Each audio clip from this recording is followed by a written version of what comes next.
Hi, I'm Jeff Contreras, and I'm host of Austin Cable Access show Therefore I Am, the philosophical show with the political edge. And boy, do I have quite a special treat for you today.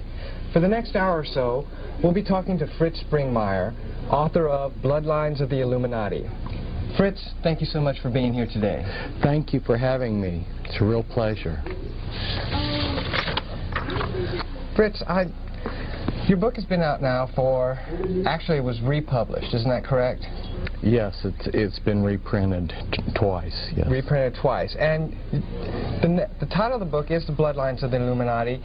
What exactly is the Illuminati? The Illuminati is the continuation of the mystery religions. There was quite a number of mystery religions in antiquity, and these mystery religions had councils that controlled them, and then there was a supreme council that operated clear from India to the British Isles that then coordinated all of these mystery religions, and that would be today what we call the hierarchy of the Illuminati. So the Illuminati is basically just an extension of the mystery religion system, the whole type of philosophy. Yes, it was a way of hoarding knowledge and power to a few special people. And how do they hoard the knowledge? Well, when I say knowledge, some of the knowledge is pseudo-knowledge, and some of the knowledge is actually scientific knowledge, which enabled, for instance, Christopher Columbus to be certain that he could sail across the Atlantic and hit land. He was associated with the Knights Templars, which is one of these secret societies associated with the Illuminati. So you've got different types of knowledge, but some of the knowledge is actually bogus. It's just claimed so that they can get people to join whatever mystery religion they're trying to offer. Okay, Fritz. Now, why are families so important in this? It's obviously, you titled it Bloodlines, and that must have to do with the families. Why are they so important? It has to do with how they pass power from one generation to another. It also involves the occult powers. They try to have full-blooded members. They believe that, at least the traditionalists within the Illuminati, which are the full-blooded members, they believe that to really be a powerful witch with all the occult powers that demonology gives you, that you have to be a full-blooded member who's got a genealogy that goes back many years. So in effect, what you're talking about is basically generational Satanism. Right, it's generational Satanism. And they have to operate also within bloodlines because of the way that they carry out their mind control.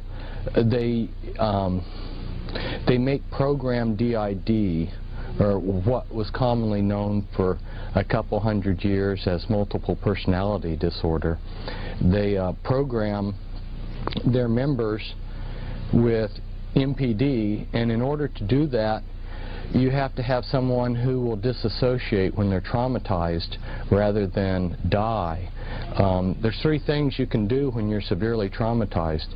You can just curl up and die, or you can go crazy, or you can have the creativity and the dissociative abilities to splinter the mind into a multiple.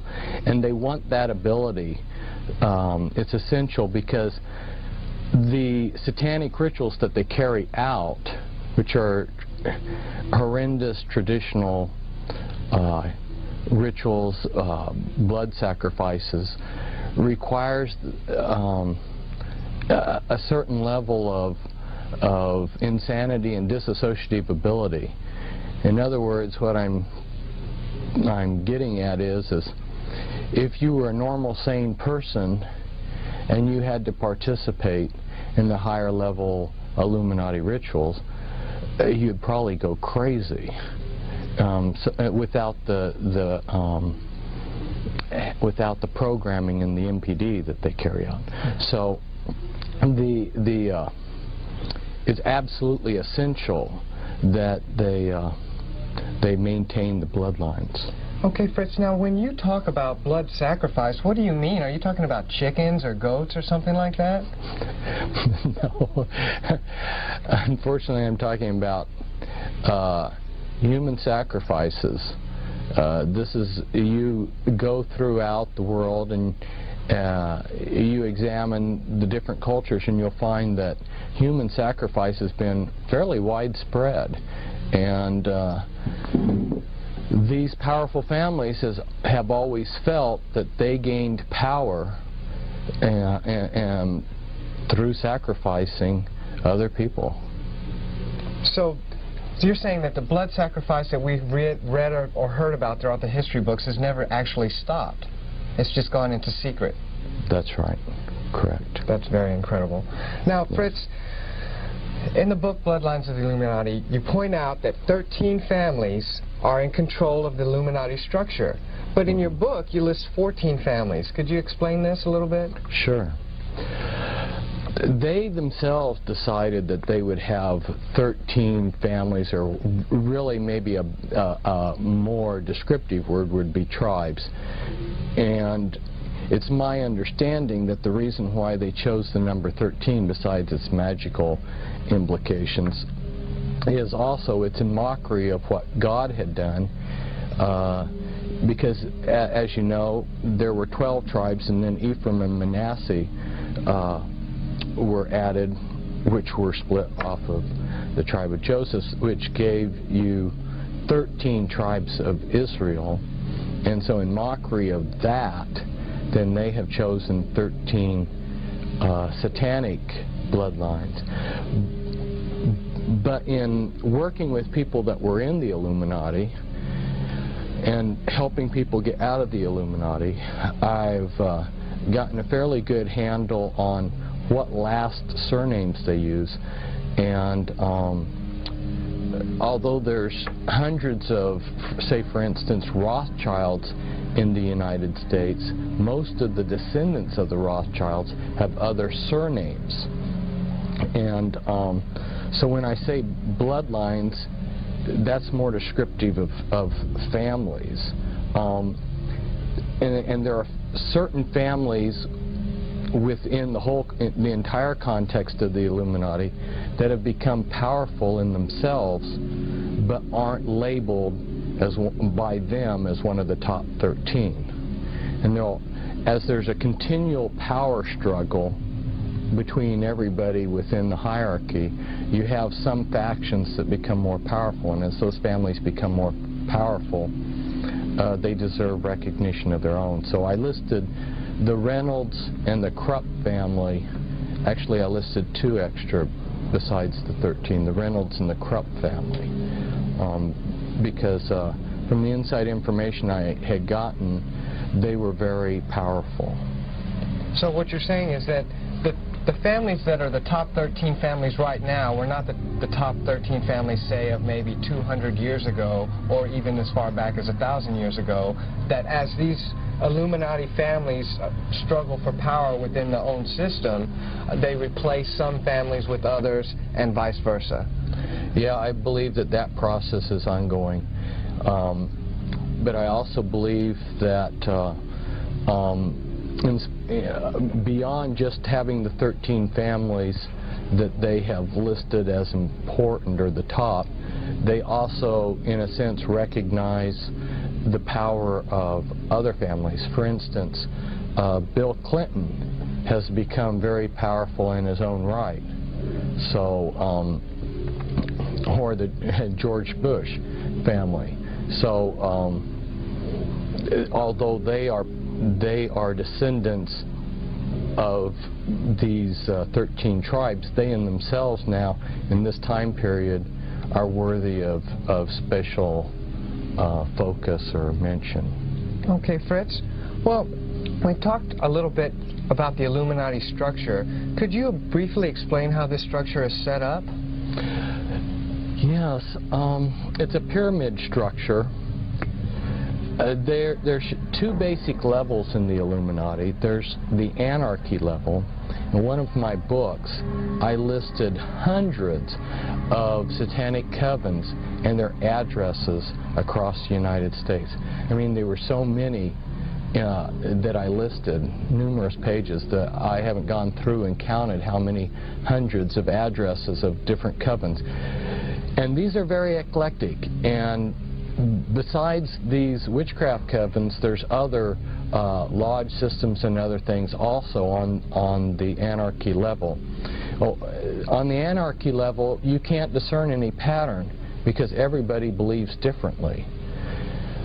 Then there's three levels within the anarchy level. As you know, there's three levels to witchcraft. And then the next level are is the hierarchy level, which also has basically three levels to it.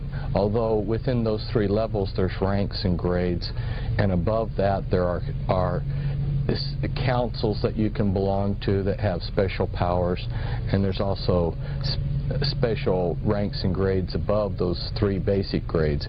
But yeah, it's basically anarchy level and hierarchy level with three levels to each of those. Now, how does this structure basically control, or why should we even be worried about the Illuminati? If there's a top structure that controls the anarchy level, isn't that just some type of contained system within itself? Why should we, as just normal everyday people, be worried about this? Well, the general public, as you probably know, is not concerned about this, but they should be, because all kinds of things, all aspects of their lives are influenced by these people. They're the movers and shakers of the world. There's some disinformation out there that I need to clarify, and that is the misunderstanding that's common out there is that this man, Adam Weishaupt, which was a pseudonym, a name that he had taken actually, started the Illuminati. He did create a modern structure for it. He was paid by these families to create a modern structure.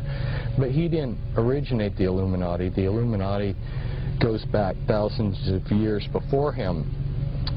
And the reason why I mention this is that if we go back into antiquity, we will see that there were certain families that were deified as gods, like Pharaoh, Alexander the Great. Maybe some of the viewers don't know that Alexander the Great believed that he was descended from gods.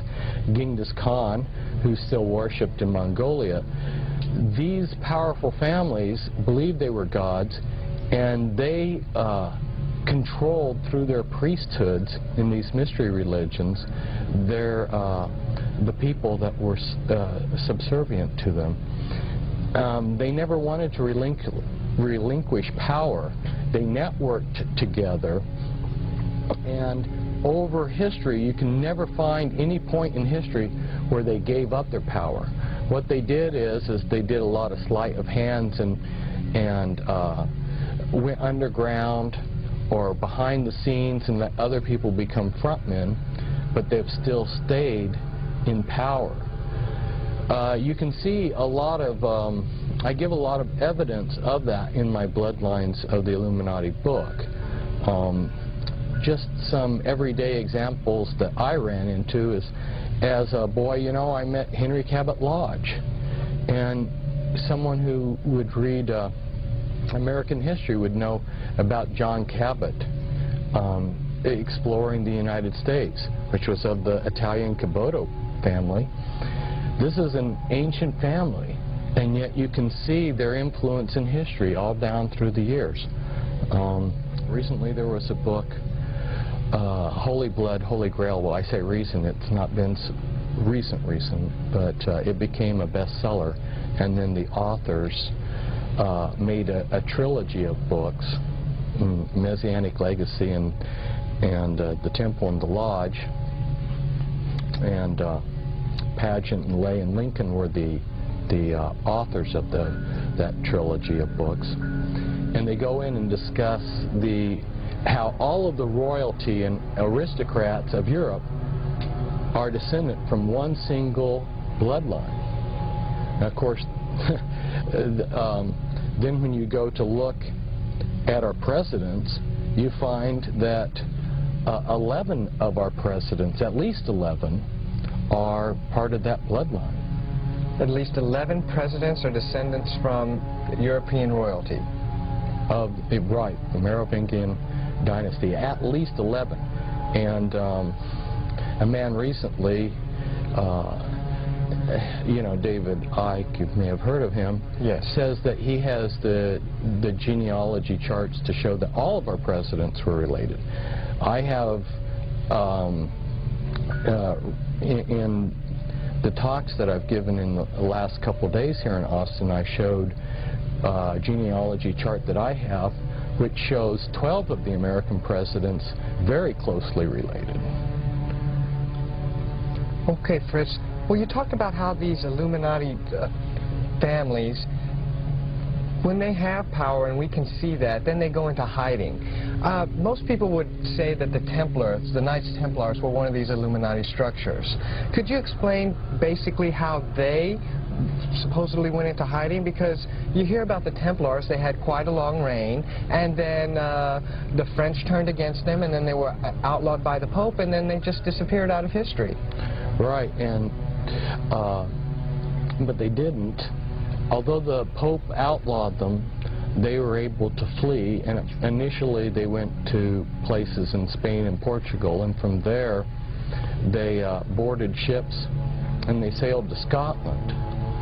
And there was a decision to help the Scottish gain their independence, and then became very prominent in the affairs of Scotland.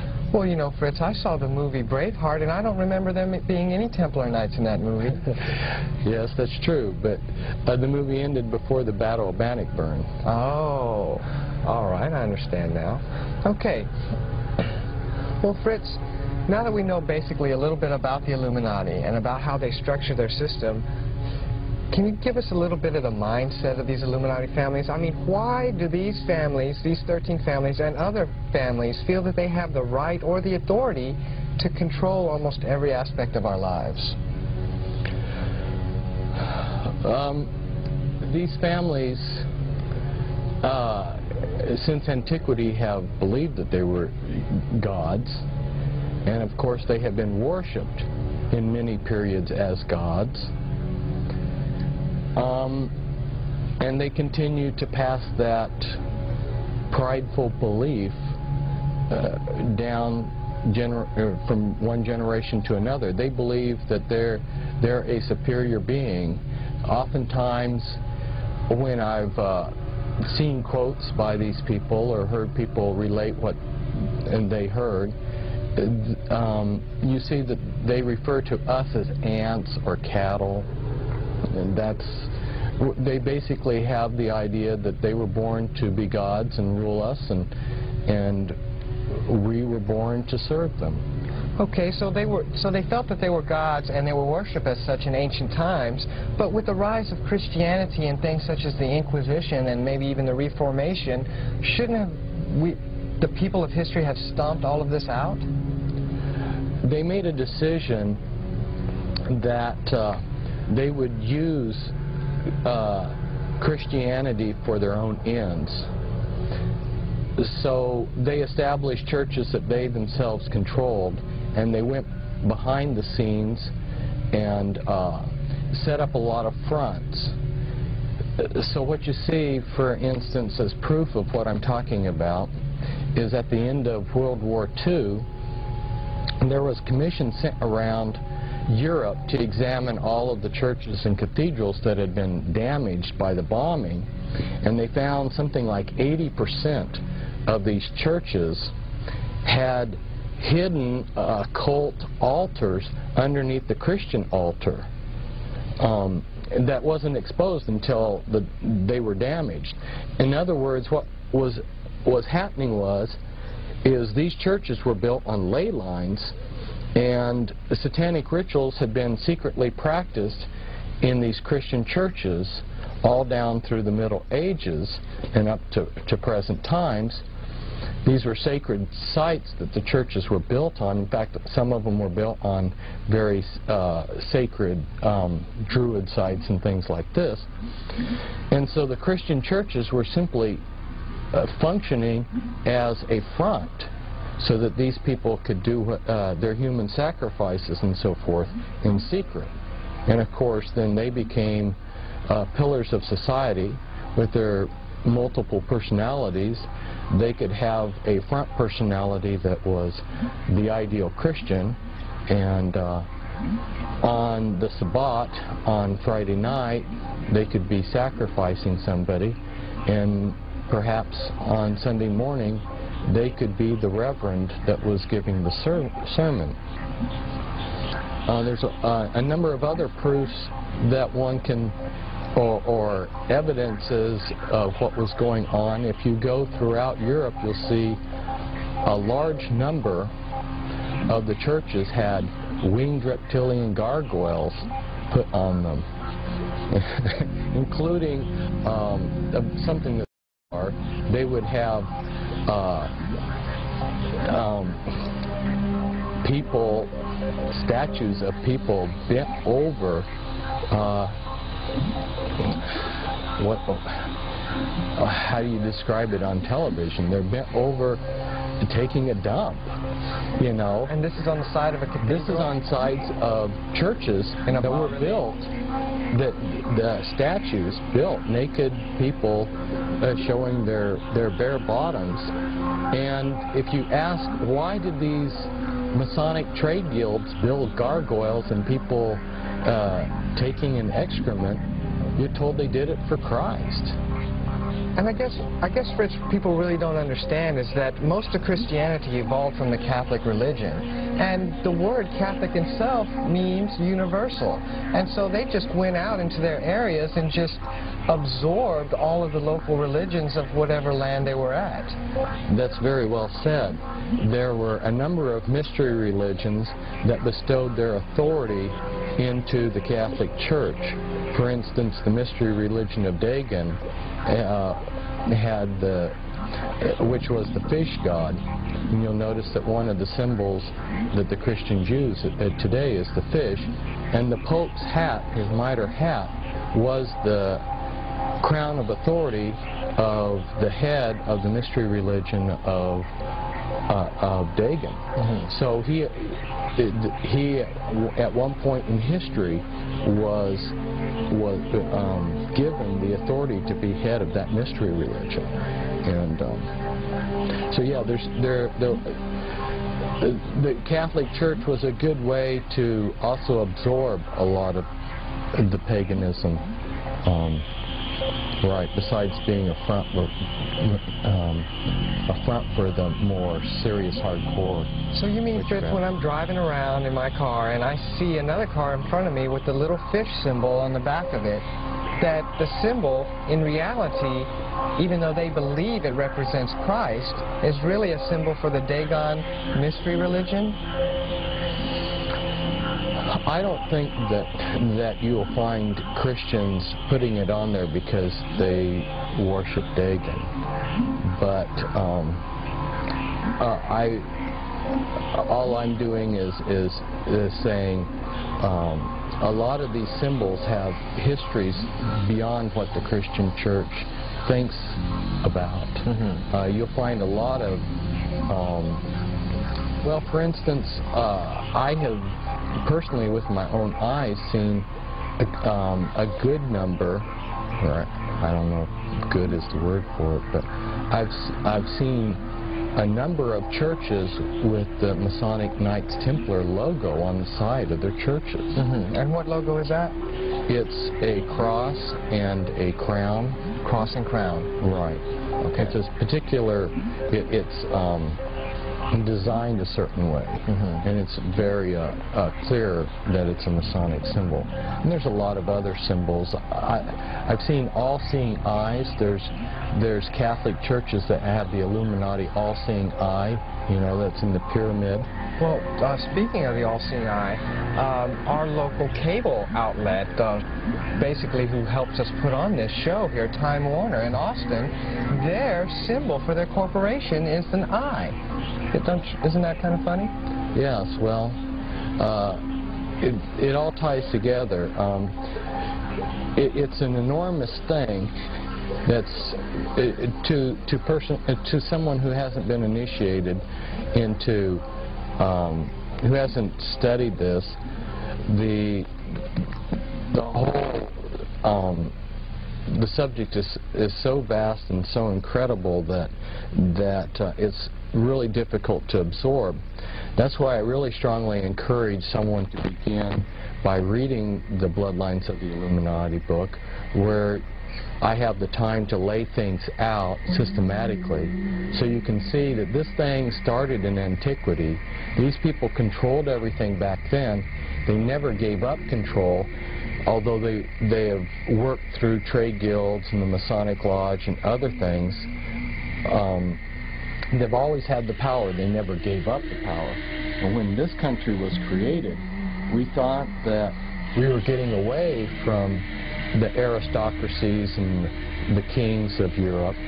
But lo and behold, like I said, you know, I can document that 11 of our presidents are related to the royal family in the United Kingdom. Boy, I tell you, Fritz, this all sounds so incredible, just like you said. When you were doing research for this book, how much documentation did you actually find which supports your outlook and beliefs on the Illuminati? Well, I've done many years of research, and I was just joking with somebody that I was visiting this morning, because when I moved into my new house, I had been telling people I had 100 boxes of papers, you know, documentation, newspapers and stuff that I collected. But after I had filed those away, and I counted, I had 140 boxes left. So, a lot of what I have learned was because I've worked for years with people that are trying to escape the Illuminati, and they helped my learning curve greatly. They point in the right direction. And a lot of information is right there if we scratch below the surface. But they realize that there are very few people like me that are going to be looking in the right direction and scratching under the surface. So, and they don't have time to hide it all. So there is an enormous amount of information out there that relates to these families. And I just am the type of person to plow through enormous amounts of information. That was just, I guess, the gift that God gave me. So what you're saying then, basically, Fritz, is that the information is out there, and really all you have to do is begin to search for it. Is that correct? Yes, I believe that a lot of the readers, once they have read my Bloodlines of the Illuminati book, and then once they maybe have read some of the other books that I have and gotten a basic understanding of what's going on, they're going to start seeing these things all around them, and they can teach themselves, and they can further their understanding on their own without my help. Okay, Fritz. Well, let's jump a little bit inside of the book, okay? I know you mentioned as one of the Illuminati families, the Kennedy family. Now, with all of their recent tragedy in the past few decades, how can you still feel like the Kennedys are major contributors to this whole power structure? There's definitely been some power struggles, and the Kennedys have been on the short end of the power struggles. That's true. But after John F. Kennedy was assassinated, and his brother, Ted Kennedy still was an extremely powerful senator. because of his tenure and all of the committees he was on and everything. He was one of the most powerful men in the United States. So that immediate family, you know, continues to be called by the news media as America's royal family. But let's understand that the Kennedy bloodline is far greater than just John F. Kennedy's family. Well, what do you mean, Fritz? I think most people would, when they think of the Kennedys, they think, oh, well, you had John's father, Jack was it, and he made all his money. Basically, you hear rumors that he made most of his money through Prohibition, and then he made a killing off of the stock market crash. And really, that's when we start to hear about the Kennedys. Are you trying to tell me that they have a history that goes further back? Yes, they have a history that goes way further back. In fact, the Kennedys are descendants from Brian Boru, who was the first Kennedy, and he was one of the most significant kings in European history. So you see that they're tied back to royalty. In fact, John F. Kennedy's sister married into British royalty. So these are just not commoners that grew up in a log cabin. But there's something that I would point out to our listeners out there in television land, and that is that the movers and shakers do not become rich and powerful and then join the Illuminati. They become rich and powerful because they are part of these Illuminati bloodlines. And their councils decide how they're going to divide up such things as the drug trade, monopolies, and things like this. And so when you see these families like the Astor family go from being totally poor, and in a few years, John Jacob Astor is the richest man in North America. And maybe I'll use him as an example. Okay. Since I got started talking on him. John Jacob Astor came from Germany, from a small town, Waldorf. His background was being a butcher. He couldn't hardly speak any English. His English was broken. And he was the type of person that if you were sitting beside him eating, he might grab your shirt and wipe his dirty face on it while he was eating the meal. He was gross, he was crude. He was not somebody that you would enjoy being around. Yet this man who could barely speak English and who is an exceptionally obnoxious person, within a few years became the most richest man in America. Now, how did that happen? There had been fur trade for hundreds of years, but all of a sudden he comes to America and monopolizes the entire fur trade, basically, on North America. Now, how did he gain control? It's because somebody in the Illuminati councils had decided the Astor bloodline, which is a bloodline that goes back to antiquity, the name is a derivative of Astarte. They had decided that the Astor family, you know, would be given that privilege. Why did Bill Clinton become president? Somebody made the decision many years ago. You can look back at the things Bill popped off and said as he was a kid. He said, "I'm going to be president." Okay, Fritz. Well, we talked a little bit about the Kennedys, and I noticed that another Illuminati family that you mentioned in your bloodline book is the Onassis family. Now, as far back as I can remember, just out of recent memory, the only Onassis I could ever think of was Aristotle Onassis. And really the only reason I bring him up is because we talked about the Kennedys, and they seem to be linked a little bit. Could you briefly describe how the Onassis fit into this picture? Onassis was, again, someone like John Jacob Astor. His family lived, Aristotle's father Socrates lived in Turkey, and at the end of World War I, the Turks committed genocide against the Greeks, and the Americans had a warship off of the coast, and very strange thing happened. I mean, you have millions of Greeks being killed, but for some reason, this American warship sends a party of Marines ashore, and the one person they rescue is some obscure boy named Onassis. This is and the reason they give is because he had sold a bottle of liquor to the captain of the ship, and the captain of the ship had taken a liking to him. Well, that's a nice story. So then Onassis comes to South America. He lands in South America penniless in Argentina. But supposedly by washing dishes, within a few years, he's a multi-millionaire, one of the richest people in the world. From being a dishwasher? Yeah. Some jobs like being a dishwasher. You know, you can see this kind of stuff in Back to the Future with Biff, you know.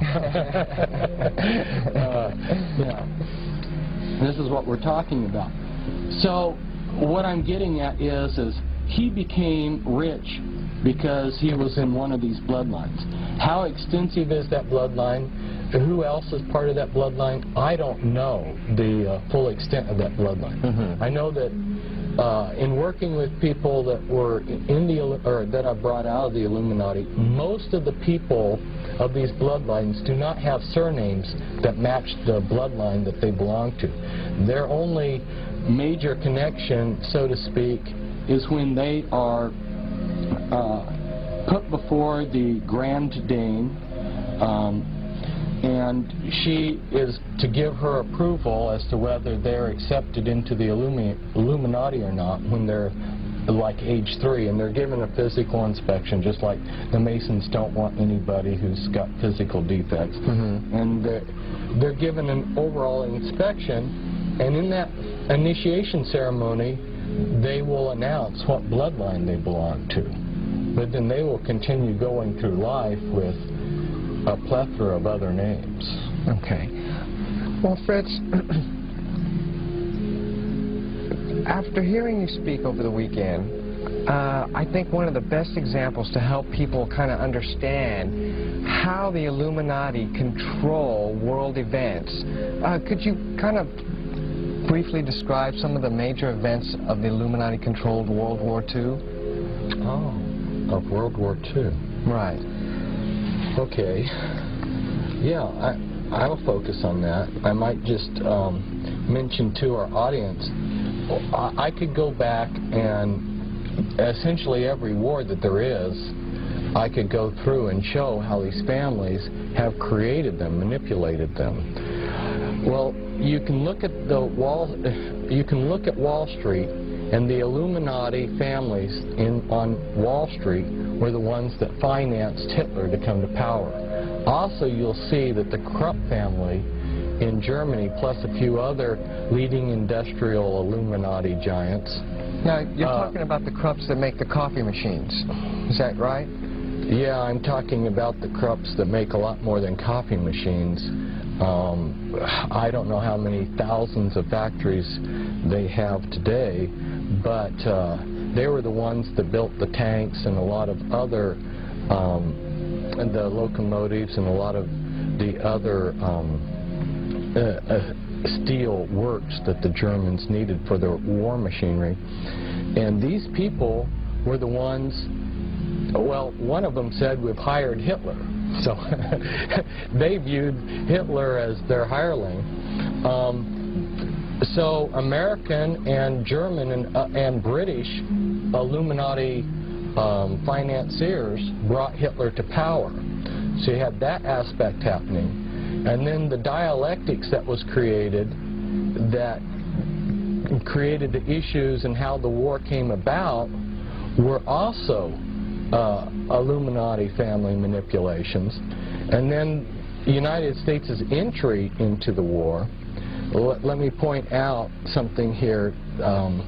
We haven't mentioned Freemasonry, but Freemasonry is the continuation of the mystery religions. Okay. And Freemasonry and the Illuminati are like a glove in the hand. Well, hold on just a second, Fritz. I mean, I know some Freemasons. I even work with one, and I mean, he seems to be the most down-to-earth guy I've ever known. And as a matter of fact, if I even get to talking to politics too much about him, I feel kind of sort of that I even know a little bit more what's going on than him. How is he controlling the world? Oh, he's just a member of a lodge system. We're talking, the lodge system needs a lot of good men at the base to support its structure. And 2/3 of the Freemasons don't go beyond the 3rd degree. They're that financial base supporting this pyramid structure. But at the top, we have these people. For instance, the Sinclair family, which is part of the 13th Illuminati family, they were given, if you look in Masonic encyclopedia, you'll see that they're listed as having been given headship over the Freemasons, and that was something that was to be passed from generation to generation. So you'll see that these bloodlines are in control of Freemasonry, just like so many other things. The royal family of Britain has been at the top of Freemasonry in the United Kingdom. So it's not that every Freemason is in the Illuminati. It's that this is just one more system or lodge or secret society that's controlled by them, and Freemasonry just happens to be, has been in the past. It's not so much the powerful tool that it was in the past, but it's been one of their most powerful tools in the world for carrying out what their agenda. Okay. So let's see. Let's pick up where I was. Back in World War II? Back to World War II. The reason why I had to bring in the Freemasons is Stalin and Churchill and Roosevelt, who were the Allied leaders. They were all three Freemasons. And Churchill was of the Illuminati bloodlines, and so was Roosevelt. Stalin married into one of these prominent Kaganovich, if I'm pronouncing the Russian name right. He married into a prominent Illuminati bloodline. And in fact, you see in Russian politics that same family that Stalin was married to is still very powerful in Russian politics. But anyway, so you had three people that are controlling these countries, or at least are the visible political leaders of these countries that are all on the same team. And Germany and Japan and several other smaller countries that join them are arrayed against Russia and the United Kingdom. And the British wanted the Americans to enter the war. Roosevelt wanted us to enter the war. So, but wasn't Roosevelt's one of his campaign promises at that time not to enter the European war? Right, right. Just the same as Wilson before World War I. His campaign was he would keep us out of the war. And then very shortly after he became president, he declared war on Germany. And it was such a trauma to my grandfather, because he had voted for Wilson, that he never voted Democrat again in his life. He had such a strong reaction. He had a knee-jerk reaction. He always voted Republican after that. But yeah, that was a campaign promise. But see, these people, they say whatever it takes to be popular, and then they do whatever they want, because we don't mean anything to them. And so, in going back and researching, I came across a book that was written which described aircraft carrier warfare in the Pacific in a war between Japan and the United States before there was ever an aircraft carrier built. And this book describes basically World War II. So this is rather amazing that someone was already thinking this stuff out. And then you'll see that when one studies it out, that the American military brought the Japanese Navy over to Pearl Harbor and specifically showed them item by item how the Pearl Harbor could be attacked.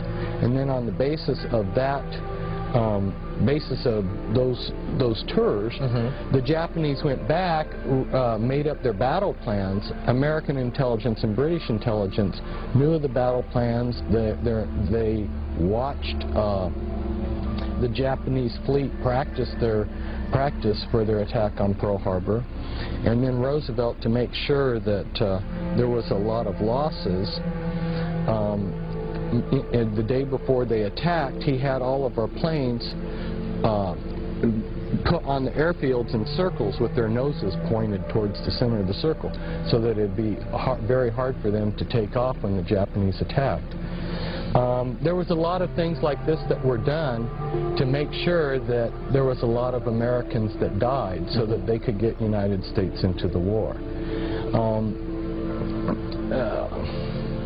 You know, I could talk for hours about how they created this war and then how they kept it going.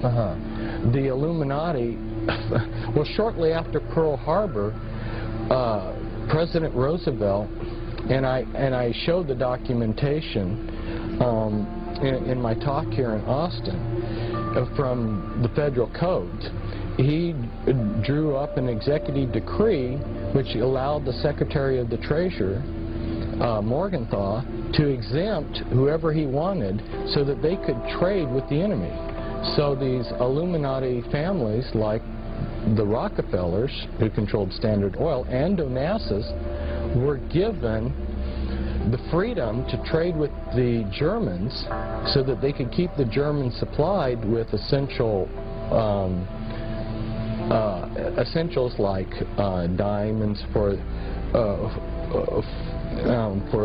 there's a lot of industrial uses for diamonds, including they were needed for the gyroscopes and the gyroscopes for the V-2 rockets and everything.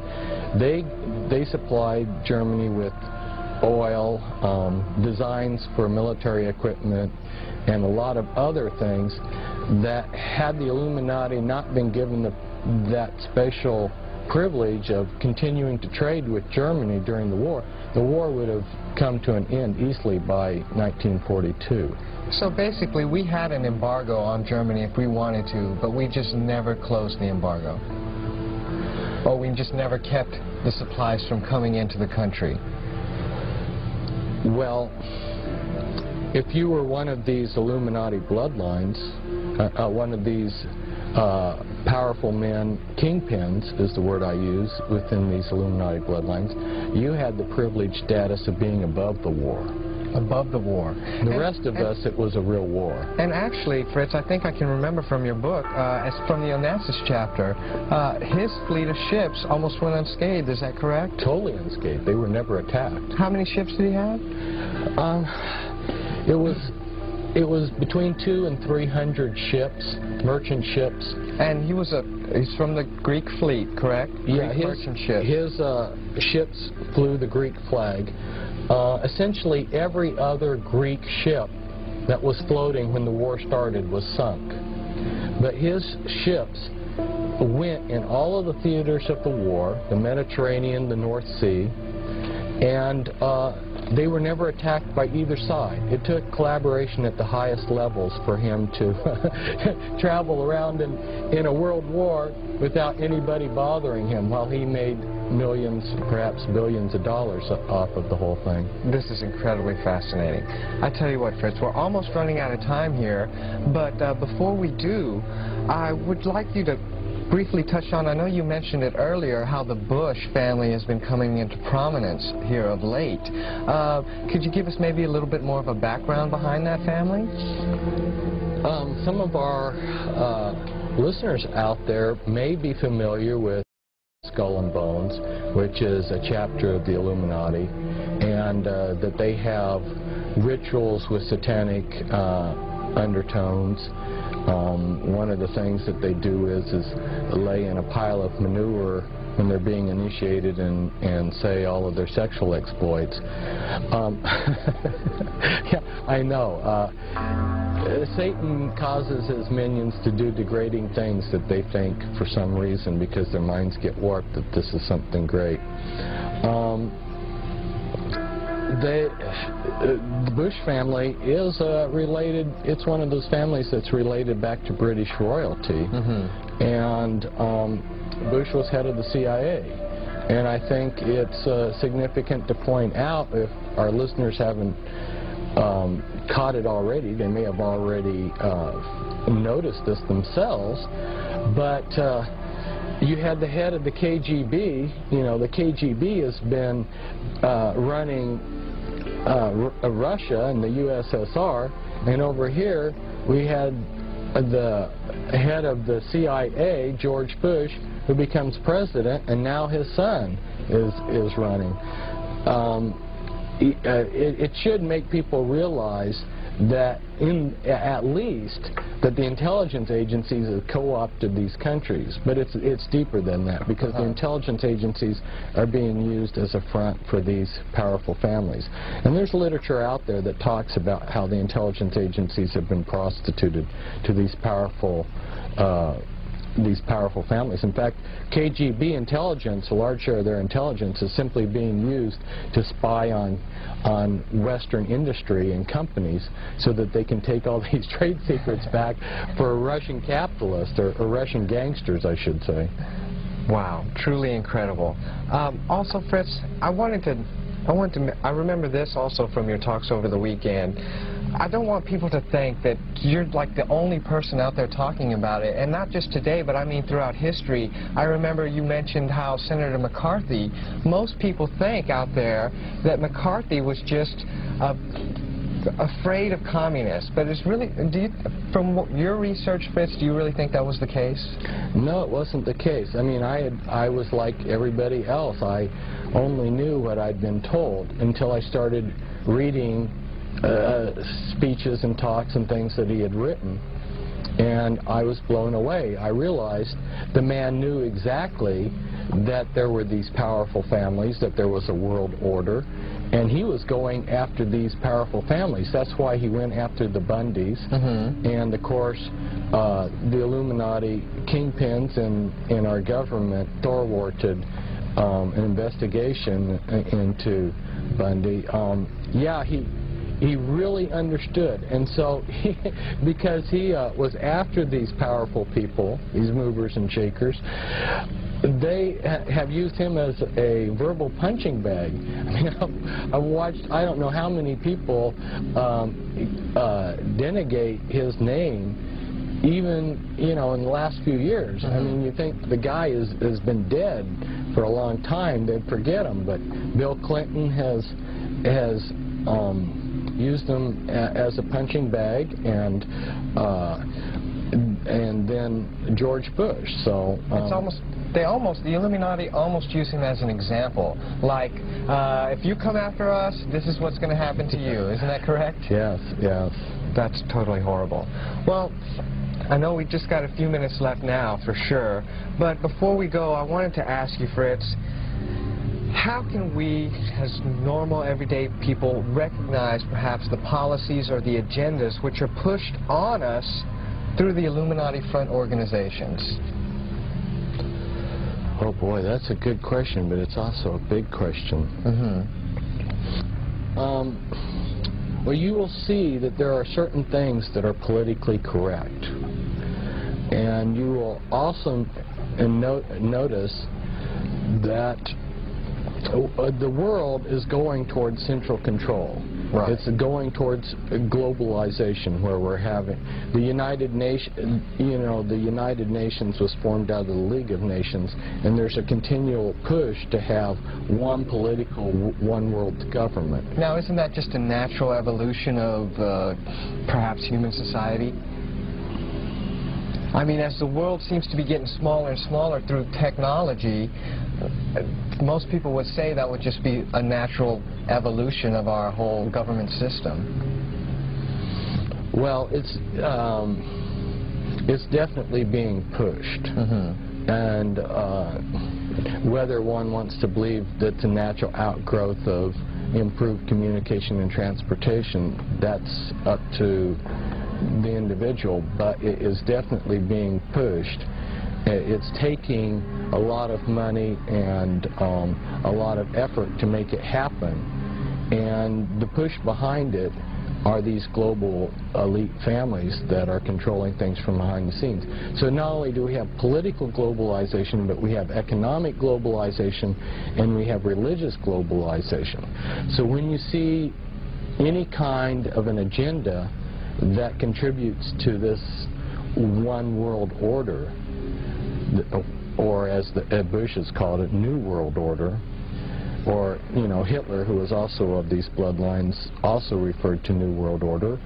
That seems to be a popular term with them. Right, and I noticed earlier, when you had mentioned it, you just said world order, that you didn't put the new in there. Why is that? Because it's not new at all. In fact, they keep using the same formulas.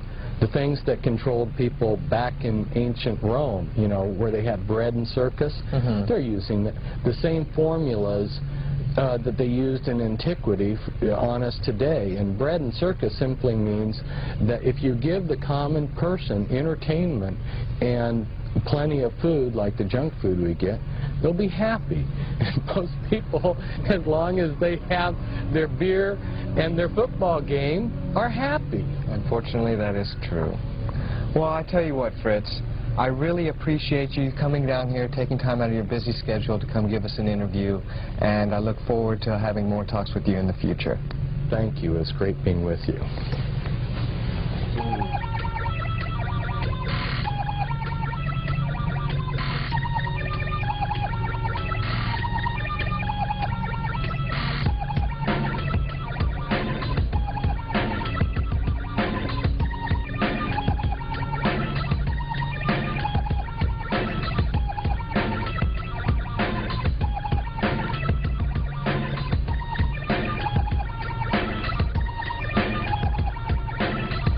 And you get them are prepared for the New World Order.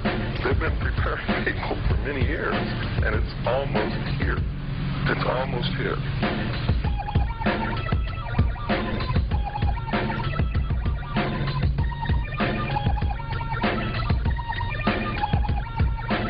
What is at stake is more than one small country. It is a big idea. A new world order. World.